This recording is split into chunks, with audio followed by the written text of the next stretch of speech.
இங்கே பாருங்கள், ஹரப்பா முத்திரைகளில் காணப்படும் முத்திரைகள் என்னென்னலாம் இருக்குது அப்படின்னு கேட்டிருக்காங்க. இந்த ஹரப்பாஸ் டீல்ஸில் பிக்சர் என்னென்னலாம் இருக்குங்க. நீர் யானைகள், யானைகள், புலிகள், ஒட்டகங்கள் அப்படின்னு சொல்லியிருக்கு.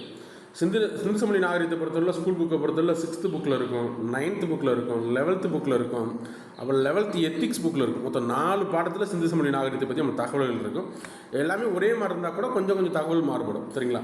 இந்த முத்திரைகளுக்குன்ட்டு தனியாக செப்பரேட்டில் கொடுத்த என்ன கேட்டீங்கன்னா 11th எத்திக்ஸ் புக்கில் தான் இருக்குது. அதில் உள்ள தகவலை காமிக்கிறேன். இந்த ஒட்டகம் மட்டும் இல்லை, ஆனால் ஆன்சர் ஒட்டகம் கொடுத்துருக்காங்க, ஆனால் இல்லை அது மட்டும் இருக்குது. எனக்கு பார்க்கலாம்.